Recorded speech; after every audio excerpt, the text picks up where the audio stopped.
Hello friends, आप सभी को एक बार फिर से हमारे यूट्यूब चैनल प्रयास स्टडी अड्डा पर बहुत बहुत स्वागत है। आज के इस वीडियो में महत्वपूर्ण करेंट अफेयर्स का 20+ क्वेश्चन लेकर के आया हूं, तो आप लोग इस वीडियो को अंत तक ज़रूर देखेंगे और चैनल को लाइक सब्सक्राइब जरूर कर देंगे।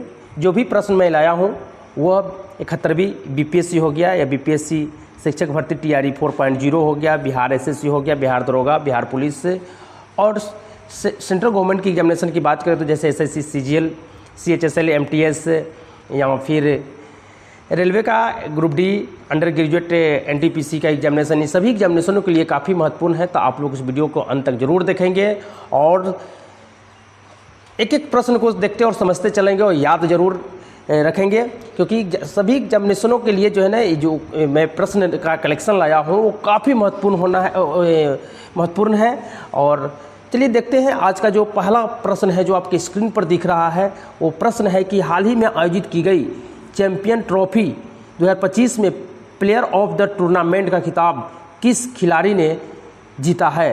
तो ये खिलाड़ी का नाम है, उस खिलाड़ी का नाम है रचिंद्र रविंद्र, जिन्होंने चैंपियन ट्रॉफी 2025 में प्लेयर ऑफ द टूर्नामेंट का खिताब जीता है। बढ़ते हैं अगले प्रश्न की ओर। अगला प्रश्न है कि हाल ही में 59वां ज्ञानपीठ पुरस्कार 2024 किस साहित्यकार को प्रदान किया गया है। तो वो प्रदान किया गया है विनोद कुमार शुक्ल को। अगला प्रश्न है कि हाल ही में बिहार के किस जिले में शौर्य वेद नाम उत्सव 2025 का आयोजन किया गया है। तो वह किया गया है पूर्वी चंपारण में। अगला प्रश्न है कि हाल ही में भारत का पहला राज्य कौन बना जिसने अपनी राज्य विधानसभा में सांकेतिक भाषा लागू की है। तो वह राज्य बना है पंजाब। कौन बना है? पंजाब बना है। अगला प्रश्न है कि हाल ही में भारतीय प्रतिभूति और विनिमय बोर्ड सेबी के नए अध्यक्ष के रूप में किसे नियुक्त किया गया है। तो वो नियुक्त किया गया है तुहिन कांत पांडे को। बहुत महत्वपूर्ण है, आप लोग इस प्रश्न को जरूर याद रखेंगे कि हाल ही में भारतीय प्रतिभूति और विनिमय बोर्ड सेबी के नए अध्यक्ष के रूप में किसे नियुक्त किया गया है। तो तुहिन कांत पांडे को। किसे? सेबी का नया अध्यक्ष किसे चुना गया है? तुहिन कांत पांडे को। चलिए बढ़ते हैं अगले प्रश्न की ओर। अगला प्रश्न है कि हाल ही में अंतर्राष्ट्रीय ओलंपिक समिति IOC की अध्यक्ष चुनी गई है, वो पहली महिला और अफ्रीकी व्यक्ति कौन है। तो वह है क्रिस्टी कोवेंट्री। इसे चुना गया है क्रिस्टी कोवेंट्री को।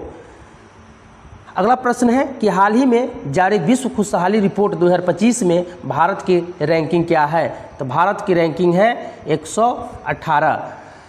चलिए अगला प्रश्न है 8 नंबर प्रश्न है कि हाल ही में चौथी भारत EU समुद्री सुरक्षा वार्ता कहाँ आयोजित की गई है। तो आयोजित की गई है अपनी राजधानी जो है दिल्ली में।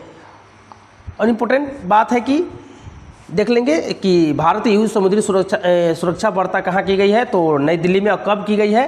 तो 21 मार्च 2025 को नई दिल्ली में चौथी भारत यूरोपीय संघ समुद्री सुरक्षा वार्ता की गई है। चलिए आगे बढ़ते हैं अगले प्रश्न की ओर। 9वां प्रश्न है कि हाल ही में किस बॉलीवुड अभिनेता को फिट इंडिया आइकन के रूप में नामित किया गया है। बहुत बहुत महत्वपूर्ण सवाल है, आप लोग इस प्रश्न को जरूर ध्यान रखेंगे कि किस बॉलीवुड अभिनेता को फिट इंडिया आइकन के रूप में नामित किया गया है। तो आयुष्मान खुराना को किया गया है। बढ़ते हैं अगले प्रश्न की ओर। अगला प्रश्न 10 नंबर है कि हाल ही में किस देश ने क्लस्टर बमों के उपयोग, उत्पादन, हस्तांतरण और भंडारण पर प्रतिबंध लगाने वाले कन्वेंशन से अलग होने की घोषणा की है। तो वह की है लिथुआनिया ने। किसने किया है? किस देश ने किया है? तो लिथुआनिया ने। अगला प्रश्न है कि हाल ही में भारतीय रक्षा लेखा महानियंत्रक के रूप में किसे नियुक्त किया गया है, जिसे CGDA कहा जाता है। तो किन्हें नियुक्त किया गया है? तो वो नियुक्त किया गया है डॉक्टर मयंक शर्मा को। बढ़ते अगले प्रश्न की ओर। अगला प्रश्न है कि हाल ही में भारत ने पुरावशेषों की तस्करी को रोकने के लिए किस देश के साथ सांस्कृतिक संपदा करार पर हस्ताक्षर किए हैं। तो किसके साथ किए हैं? तो किए हैं संयुक्त राज्य अमेरिका के साथ किया है। बढ़ते अगले प्रश्न की ओर। अगला प्रश्न है कि हाल ही में किस कंपनी ने AI संचालित फायरसैट उपग्रह लॉन्च किया है? तो वह कंपनी का नाम है गूगल। बढ़ते हैं अगले प्रश्न की ओर। अगला प्रश्न है 14 नंबर के, हाल ही में किस राज्य ने भारत की पहली उद्योग आधारित डिजिटल डिटॉक्स पहल बियॉन्ड स्क्रीन की शुरुआत की है? तो वह की है कर्नाटक राज्य ने। कर्नाटक राज्य ने। बढ़ते हैं अगले प्रश्न की ओर। अगला प्रश्न है कि 23वें विधि आयोग के अध्यक्ष कौन बने हैं? तो 23वें विधि आयोग के अध्यक्ष बने हैं दिनेश माहेश्वरी। अगला प्रश्न है कि संजीव खन्ना के स्थान पर भारत के नए मुख्य न्यायाधीश कौन बने हैं? भारत के जो चीफ जस्टिस बने हैं संजीव खन्ना के स्थान पर तो बने हैं जस्टिस BR गवई। अगला प्रश्न है खेलो इंडिया यूथ गेम 2025 का शुभंकर क्या है? तो इसका शुभंकर था जो है गज सिंह। क्या है? गज सिंह। ये भी बहुत महत्वपूर्ण है, तो आप लोग इसे ज़रूर ध्यान रखेंगे। चलिए अगला प्रश्न है कि हाल ही में भरनी उत्सव कहाँ आयोजित किया गया है? तो भरनी उत्सव से भी एक प्रश्न करंट अफेयर्स के बेस पर पूछा जाता है। तो यहाँ पर है प्रश्न है, आपको जो स्क्रीन पर दिख रहा है 18 नंबर की, भरनी उत्सव कहाँ मनाया गया है? तो भरनी उत्सव जो है केरल में मनाया गया है। चलिए बढ़ते हैं अगला प्रश्न की ओर। अगला प्रश्न है 19 नंबर, वक्फ संशोधन अधिनियम 2025 कब लागू हुआ है? तो वक्फ अधिनियम 2025 कब लागू हो गया है? तो यह लागू हो गया है 8 अप्रैल 2025 को। इस प्रश्न को आप लोग जरूर याद करेंगे, ये काफ़ी महत्वपूर्ण है। आने वाले एग्जामिनेशन में इस प्रश्न के आने की 100% संभावना है। तो वक्फ संशोधन अधिनियम 2025 कब लागू हुआ? तो 8 अप्रैल 2025 को लागू हुआ है। चलिए देखते हैं अगला प्रश्न को। अगला जो है 20 नंबर प्रश्न है कि लोकसभा में वक्फ संशोधन विधेयक कब पारित हुआ था? ये भी प्रश्न को एग्जामिनेशन में आने की प्रबल संभावना है, तो आप लोग इसे भी याद रखेंगे कि लागू कब हुआ?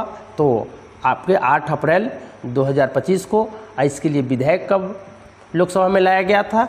इसको लाया गया था 2 अप्रैल 2025 को। चलिए बढ़ते हैं अगले प्रश्न की ओर। और 21 नंबर प्रश्न है कि महिला फुटबॉल विश्व कप 2025 की मेज़बानी कौन देश करेगा?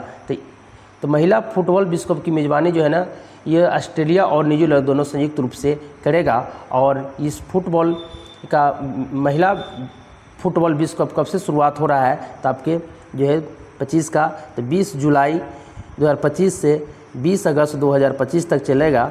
और इस टूर्नामेंट की मेज़बानी जो है ना ऑस्ट्रेलिया और न्यूजीलैंड संयुक्त रूप से करेगी। आज के सेशन में आप सभी के लिए जो है ना 21 प्रश्न का मैं सेशन लेकर के आया था। आप उम्मीद करते हैं कि आप लोगों को ये 21 प्रश्नों का जो कलेक्शन था आप लोगों को बहुत अच्छा लगा हो। तो एक बार वीडियो को लाइक सब्सक्राइब जरूर कर दें। इसी तरह के वीडियो आप सभी के लिए हमेशा लेकर के आते रहेंगे। मिलते हैं अब अगले वीडियो में। आज तक के लिए इतना ही, धन्यवाद।